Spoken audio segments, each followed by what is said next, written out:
Aloha. It's wonderful to see you all here again at such a critical time. Our democracy is under attack. The perpetrators of this attack are those who, in the name of saving our democracy, are destroying it. I don't use these words lightly. Every one of us who loves this country and who cherishes peace and freedom should be very alarmed by those who, driven by their insatiable hunger for power, are actively undermining all that we stand for. And almost every single day, if you're paying attention to the news and the headlines, there is some new assault and some new attack. Now, it's the Democrat elite and the swamp creatures in Washington who are doing all that they possibly can to keep us, the American people, from a very simple thing, having the freedom to choose who we want to be our next president.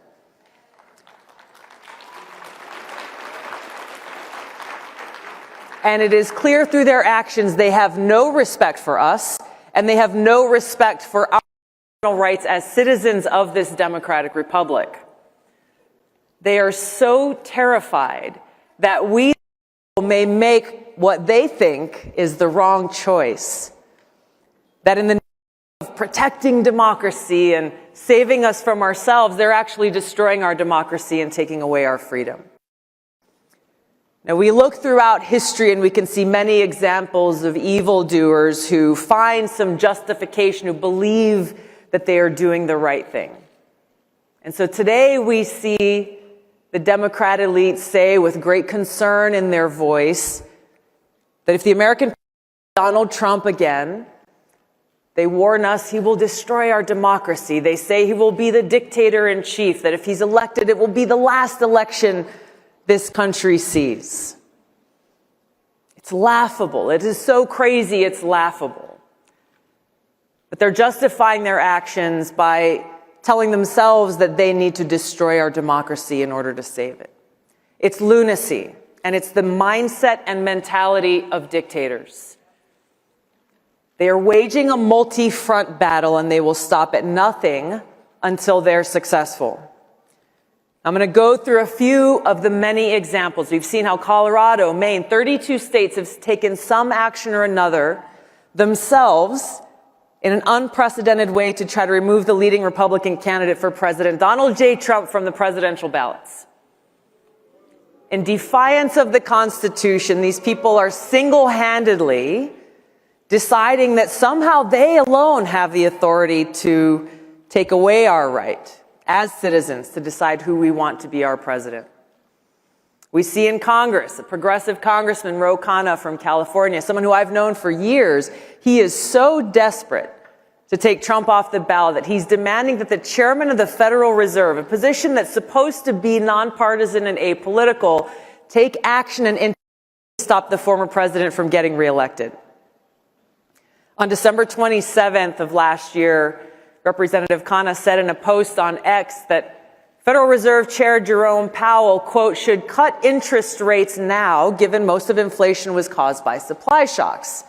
If he doesn't, he may be the person most responsible for the return of Trump. The Democrat elite and their cronies, they're using our criminal justice system to prosecute and distract the Republican presidential candidate in the midst of his campaign. As we know, Donald Trump currently faces 91 charges in 4 criminal cases, 44 on the federal side, 47 on the state side, all felonies. This most recent ruling in New York, the real estate case, charging him a $355 million fine plus nearly $100 million in interest for a business transaction where there was no victim or complaint, where all parties made money. So egregious that even people who are not fans of Donald Trump are standing up and saying this is crazy and criticizing this judge's decision that from the very beginning has been a very clearly politically motivated hit job.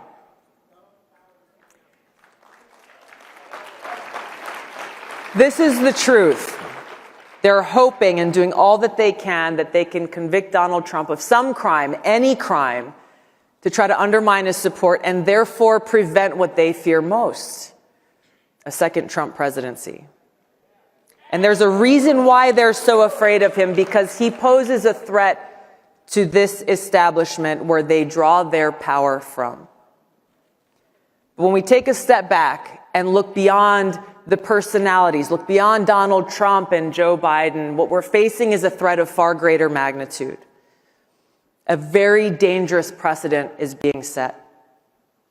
Our democratic republic is being destroyed by the permanent Washington elite, and there are people in both political parties who truly believe they and not the American people have the right to decide who should be our president. They easily and dangerously dismiss our Constitution, the rule of law, the voices of the American people, anointing themselves as the ones who have the power and justification to make this most important decision.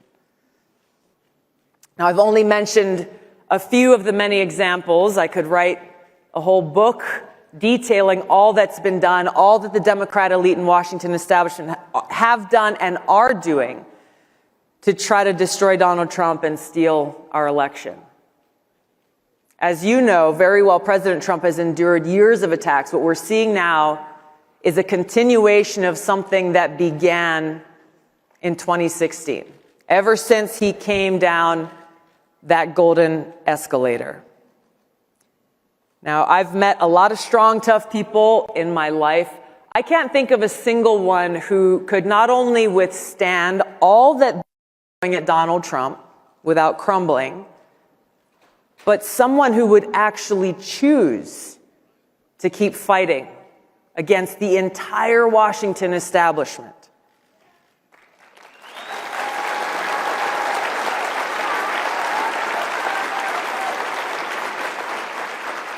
Now, I've known Joe Biden for a long time. I used to consider him a friend. Do you think he could handle this pressure? I don't think so. I think even a fraction of this pressure and stress and attacks that Trump has endured would cause him to crumble.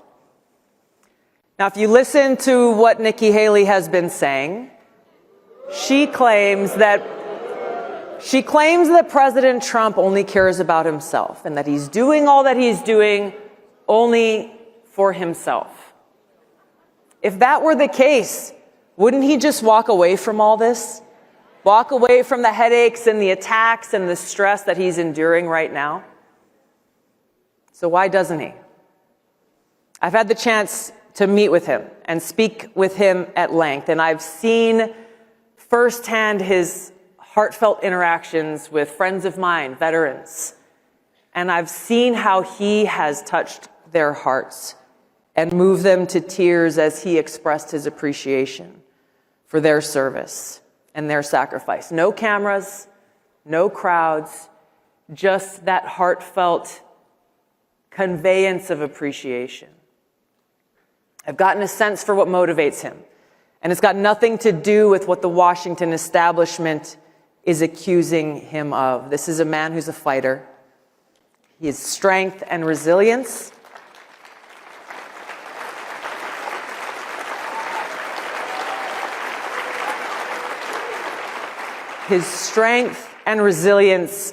can only come from one place. His ability to endure this hardship can only come from one place, and that's a sincere love and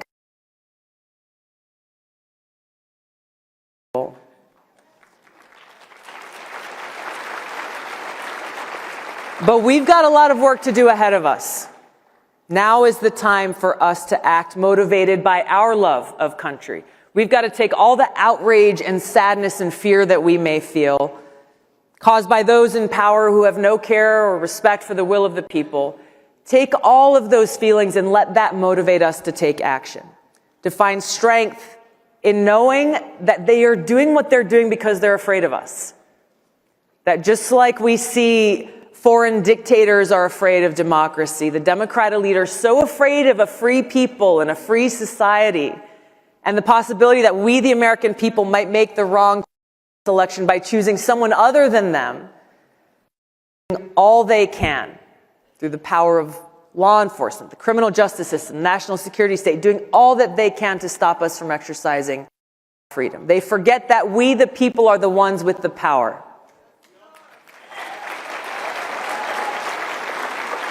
But we to get away with this. Our democracy is under attack, and it's up to us to save it.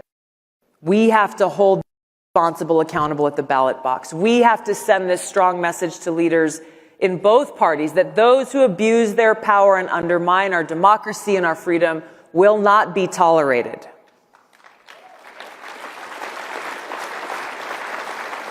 If we do nothing, if we turn a blind eye to those who are weaponizing our criminal justice system against their political opponents and telling us who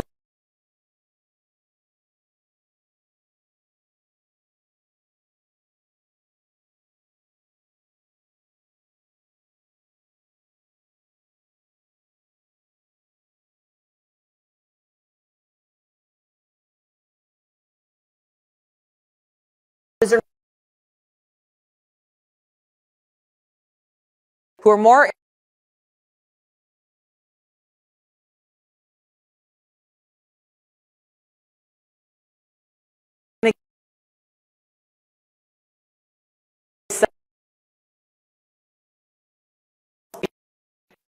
men's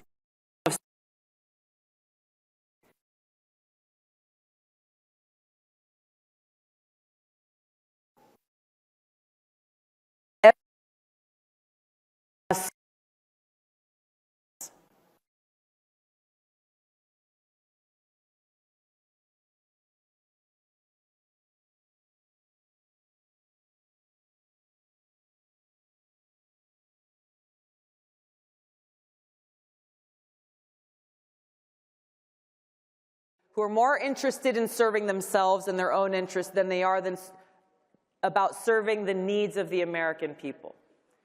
And they're not going to give up without a fight. On January 27th, 1838, President Lincoln delivered a powerful speech to the Young Men's Lyceum of Springfield, Illinois.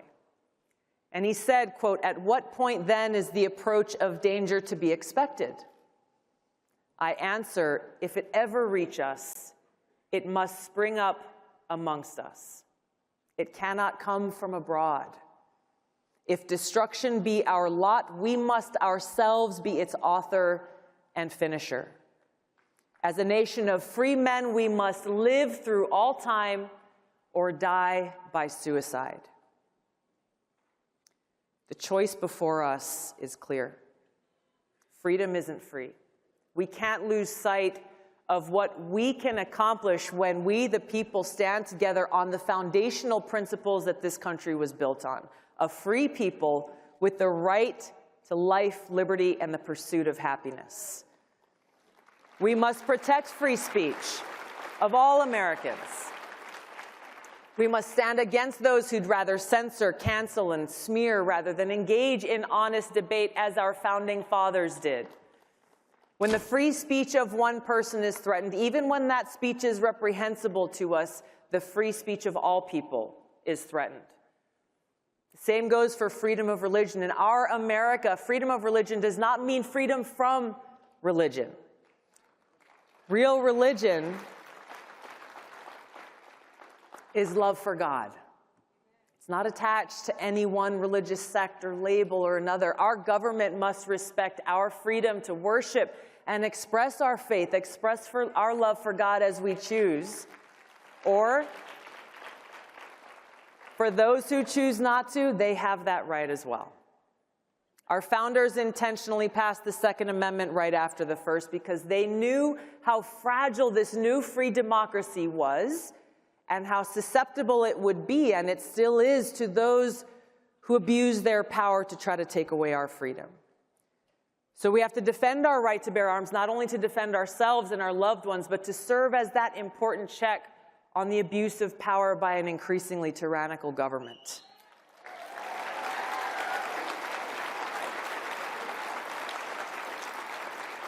We must stop the bipartisan warmongers of Washington who constantly beat their war drums, who have pushed us to the precipice of World War III and a nuclear catastrophe.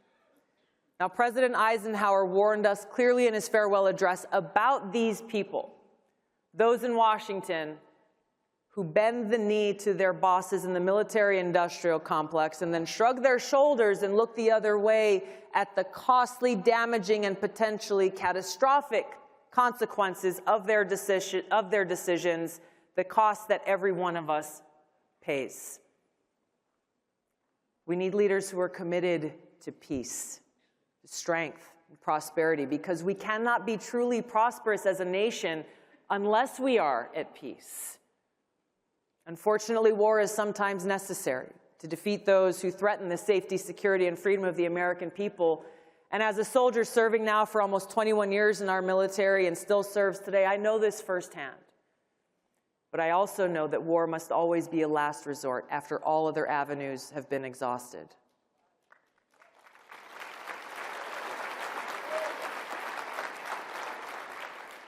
We need leaders who are committed to upholding the rule of law, who are committed to keeping our communities safe and securing our borders.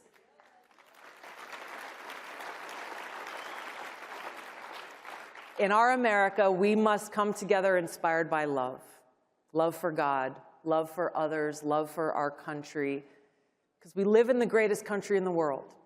It's filled with potential for us to stand together and build a brighter future in a more perfect union where every American can live free, in peace, and with opportunity for prosperity. To make this future a reality, we must not only come together in spaces like this with our brothers and sisters who agree with us, we also have to reach out to those who we may not agree with on every issue, but who love this country as we do and who are just as frustrated with those abusing their power as we are, whether they're Democrat, Republican, Independent, or Libertarian. We must stand together as fellow Americans who cherish peace and freedom, cherishing our commitment to save our country and defend our republic. Those in power in America today are leading this great nation toward the suicide Abraham Lincoln warned of. If we do not act now, we will look back at this very moment with regret, but we won't be able to say that we had no warning. By God's grace, we are free, and we will remain free. God bless you all. God bless America. Let's go and save our country. Thank you so much, everybody. Aloha. Thank you. Thank you. Thank you.